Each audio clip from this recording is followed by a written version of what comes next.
بسم الله الرحمن الرحيم الحمد لله رب العالمين والصلاة والسلام على سيد المرسلين وعلى آله وصحبه أجمعين أشهد أن لا إله إلا الله وحده لا شريك له وأشهد أن محمدا عبده ورسوله أما بعد فإن خير الكلام كلام الله وخير الحدي حدي محمد صلى الله عليه وآله وسلم وشر الأمور محدثاتها وكل محدثة بدعة وكل بدعة ضلالة وكل ضلالة في النار. السلام عليكم ورحمة الله. Allah subhanahu wa ta'ala has said in the Quran, speaking about the nobility and the sacredness of human beings, not Muslims, but human beings. Allah subhanahu wa ta'ala says in the Quran, أعوذ بالله من الشيطان الرجيم وَلَقَدْ كَرَّمْنَا بَنِي آدَمَ وَلَقَدْ كَرَّمْنَا بَنِي آدَمَ. We have honored, we have elevated in honor Banu Adam, humanity, the children of Adam. We have honored the children of Adam. Allah subhanahu wa ta'ala, the commentators, our Mufassirun, they say, in what way has Allah honored humanity over and above the rest of the creatures and the creation that Allah has created? Some of them say it's to do with the aql, the powers of reasoning and intellect that human beings have in a way that no other creatures have. Some say it's to do with the qalb, the heart, the human heart. Not the physical human heart, but the spiritual human heart, about which Allah subhanahu wa ta'ala says, يَوْمَ لَا يَنْفُعُ مَالٌ وَلَا بَنُونَ إِلَّا مَنْ أَتَى اللَّهَ بِقَلْبٍ سَلِيمٍ. That day when neither wealth nor children will avail anyone or benefit anyone, except he who comes to Allah with a heart that is sound. And they say that the qalb, the heart of a human being, is that piece of spiritual technology Allah has created that can understand and know remarkable things, that can perceive and understand profound and remarkable things. And the greatest of the things that it can understand is Allah subhanahu wa ta'ala. By knowing Allah's names, Allah's asma, وَلِلَّهِ الْأَسْمَاءُ الْحُسْنَى, to Allah belong the most beautiful names.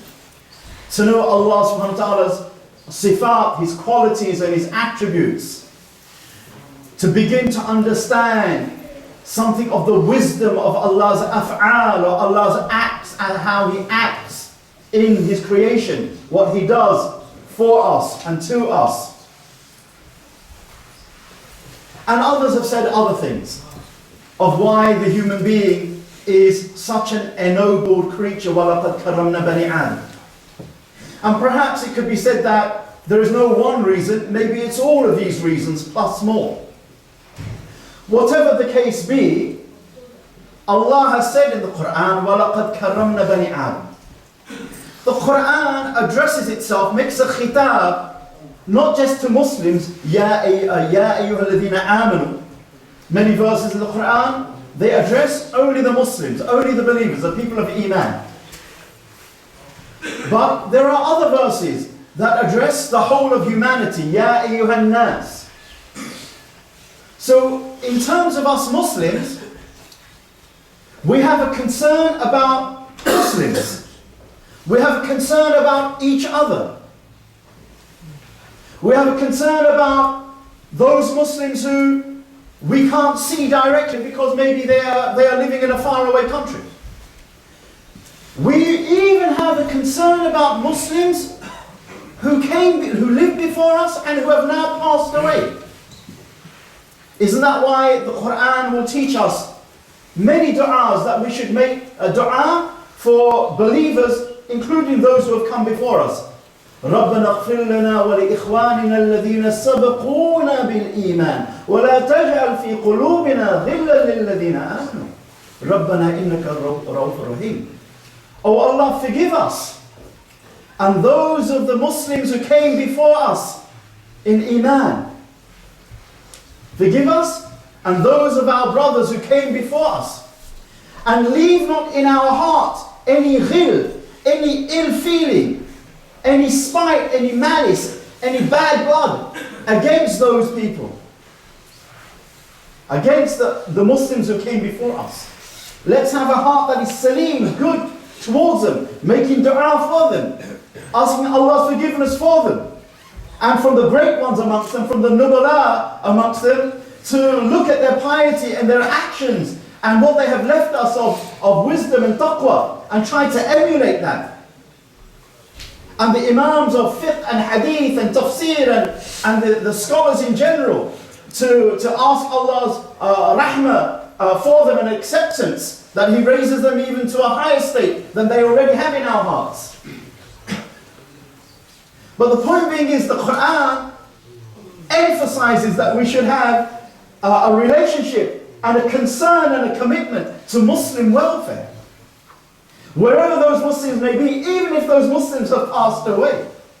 Let alone the Muslims who are present, hadir, in our lifetimes. But the Quran, for example, in this verse, وَلَقَدْ كَرَمْنَا بَنِي آدَمَ, is expanding our minds, teaching us to go beyond, as it were, the tribe of Banu Islam, of Muslims. It's saying, expand, because your Prophet ﷺ was not just sent as a rahmah to the mu'minun, as a mercy to the believers. وَمَا أَرْسَلْنَاكَ إِلَّا رَحْمَةً لِلْعَالَمِينَ. We didn't send you except as a mercy to the world, beyond the Muslim tribe, beyond Banu Islam. And the Quran, for example, this particular verse, wants us to understand that the creation of a human being is a very special thing. Of course, once that special creature, the human being, is created, it is hoped and expected that they should recognize their Creator and fulfill the rights, the huquq that they owe their Creator, Allah subhanahu wa ta'ala. And that they shouldn't live their lives by turning their back on the Creator and denying Iman in Him. That would be a dreadful and an awful thing. That would be to be unfit for purpose. The very purpose that Allah created for us for a wise and high and noble purpose. That would be to go against that purpose, no doubt. But yet, Allah subhanahu wa ta'ala, knowing that there are Muslims and non-Muslims, Muslimun and Kafirun, knowing that there are Muslims and non-Muslims, still tells us, وَلَقَدْ كَرَمْنَا بَنِي آدَمَ. More importantly, Allah subhanahu wa ta'ala says in Surah Al-Ma'idah, مَنْ قَتَلَ نَفْسًا بِغَيْرِ نَفْسٍ أَوْ فَسَادٍ فِي الْأَرْضِ فَكَأَنَّمَا قَتَلَ النَّاسَ جَمِيعًا وَمَنْ أَحْيَاهَا فَكَأَنَّمَا أَحْيَا النَّاسَ جَمِيعًا. Whosoever kills a human being for other than the crime of manslaughter or spreading corruption on the earth, it is as if he has killed the whole of humanity. And whosoever saves the life of a human being, it's as if he has saved the life of the whole of humanity. That's a tremendous statement to make. It would religiously make sense to us automatically, instinctively, if that was whoever killed a Muslim or whoever saved a Muslim. It's as if he has killed all Muslims, it's as if he has saved all Muslims. It would make sense because Iman, faith, Iman is a very precious thing. There is nothing more precious in the whole of the universe, in the whole of the cosmos, than Iman. Why? Because Allah loves Iman, faith. Allah loves Iman in a way that he doesn't love anything else. And he loves a person more because of the Iman of that person. The greater the Iman, the faith of that person, the greater the love of Allah Jalla wa Ala for him or her. The lesser the Iman, then the opposite case. No Iman, Inna Allah la yuhibbul kafirun. And yet we still have verses in the Quran that say, like this one, whoever kills the whole of humanity, and whoever kills a single human being for other than a Sharia reason justified by Sharia, manslaughter, fasadun fil ard, which in all our books of faith, fiqh, in all our books of Islamic law, the hudud, the capital punishments of Islam, cannot be instigated except by the head of state or whom he deputizes. It's not you and I can just go out and do things like that. There has to be a due process of law. A due process of law. No vigilante justice.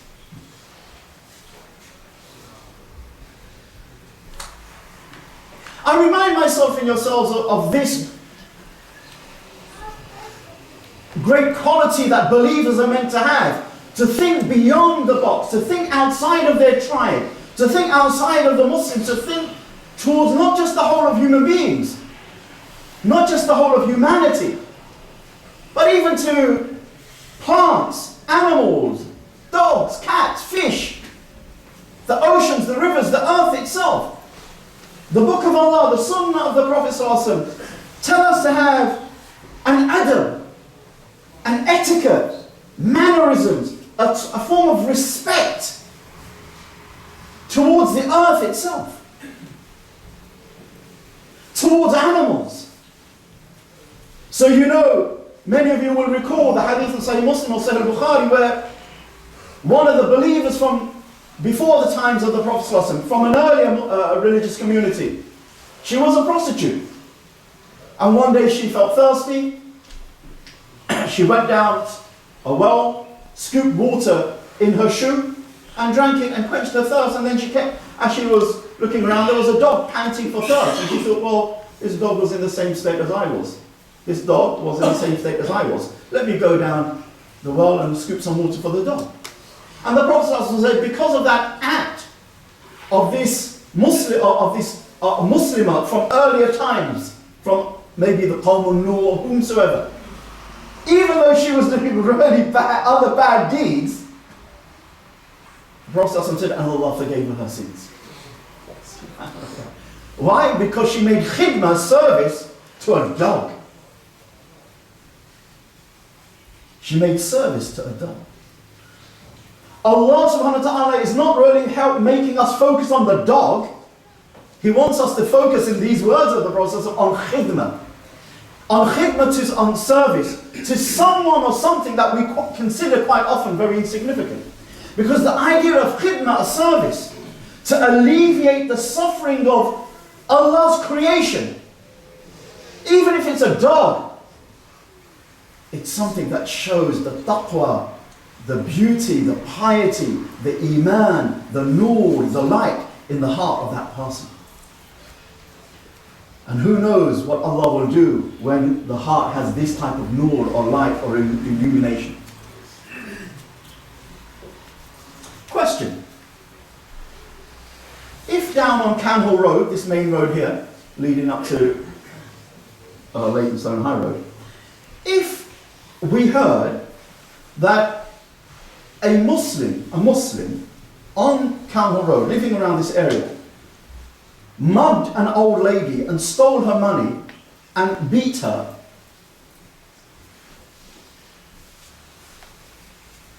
would we feel sorry for the old lady? And let's say the old lady is not a Muslim, she's a non-Muslim. Would we feel sorry for the old lady? Would we feel that some wrong has been done against her? Would we feel a little bit more angry and upset because, oh, it happens to be a Muslim brother? Or would we say, well, no, it doesn't matter who it is? Or would we just feel, oh, why would a Muslim do that? Would we feel something like that? Think something like that? Would we need to apologize? Would we need to apologize? So go on the news or in the paper and say, look, I'm really, really sorry. Some Muslim in Canberra Road, one of my fellow Muslim brothers, I might not even know him. I apologise on his behalf. Would we need to do that? Probably not. Okay? Because we didn't do it. It's not like, it was like my brother or son, God forbid. We didn't do it. We will definitely feel towards that woman. We'll probably be upset that, but why a Muslim? What makes a Muslim behave like this? Where is the Muslim's humanity? We would probably think this. Doesn't he know anything of Islam? But we would unlikely feel that I need to apologise for him. And if someone said, well, Abu Aaliyah, why don't you apologise for him? Why should I? I didn't commit the crime. I didn't tell him to. I didn't teach him that. I didn't nudge him in that direction. I don't even know who he is. But I would feel something because a human being, in this case even a vulnerable human being, has been abused. The life that Allah gave her has been violated at some level. Her property has been taken, but more than her property, her honour has been ransomed. The events that happened last week in Paris are, on a larger scale, something of that nature. People whose lives shouldn't have been taken was brutally taken. In the name of Islam. By Muslims.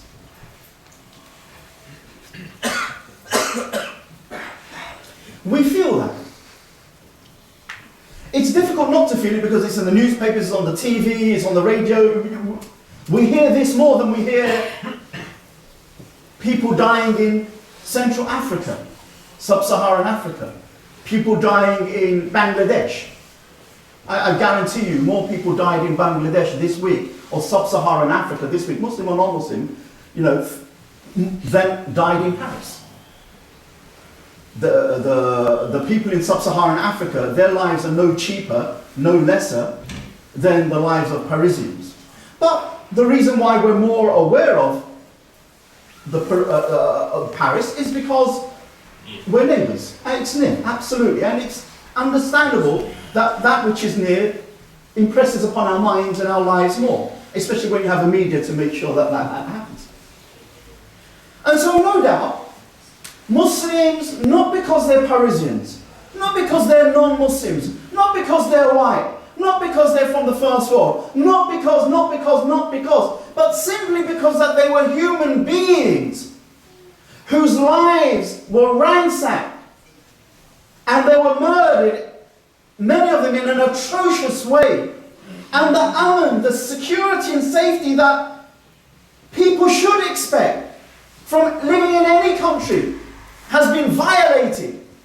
And the Quran goes out of its way in Lila fi Quraysh that look at the aman that I have given you. Allah is saying to the Quraysh, look at the safety I have given you. Look at the economic prosperity I have given you. And you're still not thanking me. So aman, safety of a country, of a state is really important. But because they were human beings. And it makes it a little bit difficult because they were murdered in the name of our religion by apparently co-religionists, Muslims. But just like the old lady, God forbid, who was mugged, I don't need to apologize. There is no reason for us to apologize, unless of course, God forbid, there is someone in this audience who is part of that madness and that ugliness. Which inshallah no, there isn't anyone here like that. We needn't apologize, but let the world understand that our Islam and the Sunnah of the Prophet's teaching is something that causes us to feel pain and causes us to be concerned, even if it was a dog, let alone a human being. Let alone a human being. Those young blood amongst you who have no fiqh, who have no religious understanding, who've made Sheikh Google their mufti, be-all and end-all, who've got no life's experience, who have not raised any children to the age of 15, 18, 20, 35,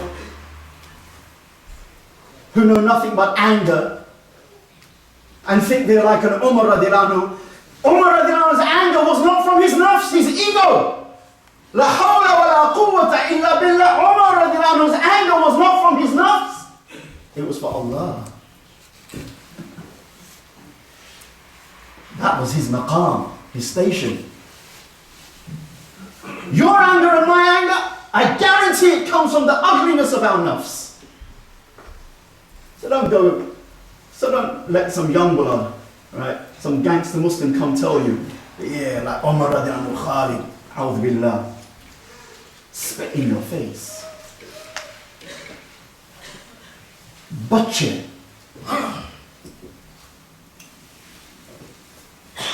And then we have people in the Muslim community who, they're Muslims and they've strayed. They've got into some drugs. They've got into gangster type of things. Then someone gives them dawah. And they think they can bring that same violence and ugliness of heart into Islam. Fire upon you. May Allah correct your ugly hearts.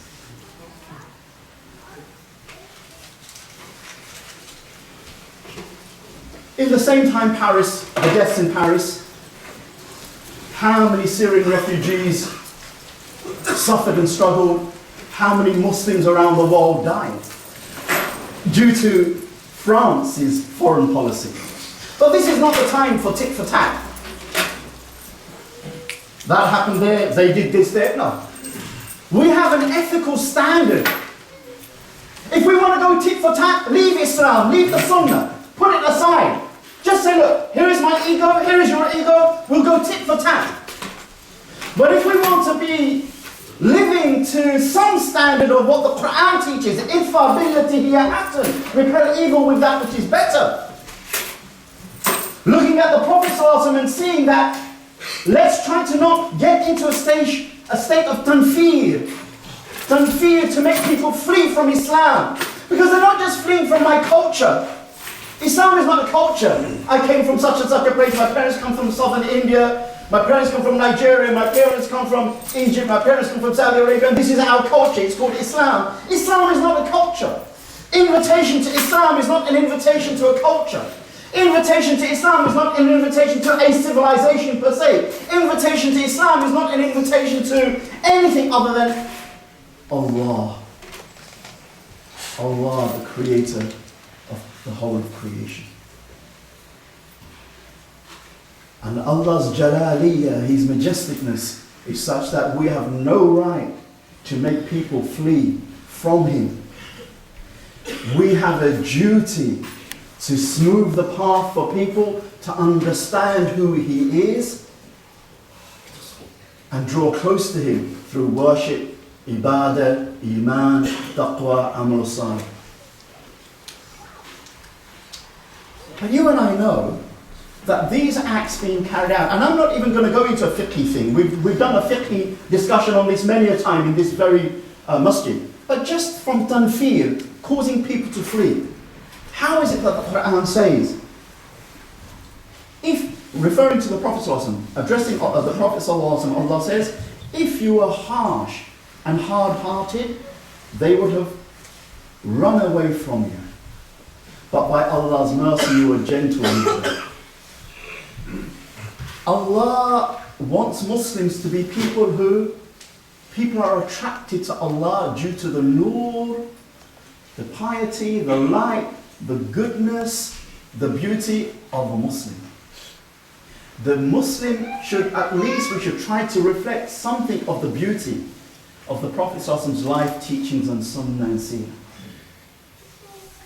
Politically, women can't wear niqab in France, and France has a particular type of secularism which is much more tougher than American secularism or British secularism, and France having a colonial reputation that is more barbaric than British colonialism even at its height.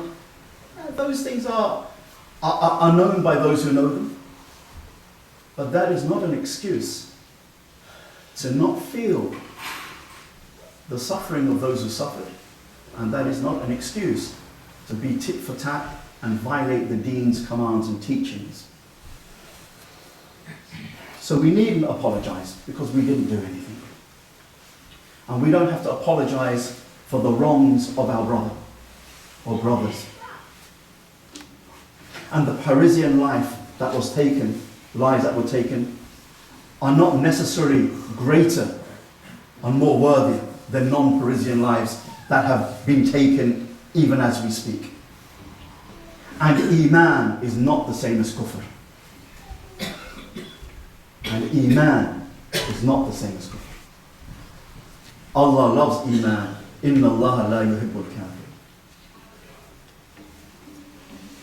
And yet, there is a lot of work to be done. Why is there so much anger? And the fact that we've always had extremism, and I just want to make this final point. It's not like extremism is a new thing. The Prophet ﷺ said, إِيَّاكُمْ وَالْغُلُوَّ فِي الدِّينِ إِيَّاكُمْ وَالْغُلُوَّ فِي الدِّينِ. Beware of extremism in the religion. And he said that 3 times. And what extremism? He said to some people, look, when you're going to stone the Jamarat at Hajj, the Jamarat, the pillars that symbolize shaitan, get 7 small pebbles. 1 or 2 people came with stones. They didn't come with pebbles, they came with stones. And the Prophet ﷺ said, إِيَّاكُمْ وَالْغُلُوَّ فِي الدِّينِ. Beware of extremism in the religion. Let alone murdering people who don't, who have no right to be murdered. Just shot, just like that. So barbarically and so cowardly. But the question is, why is it that today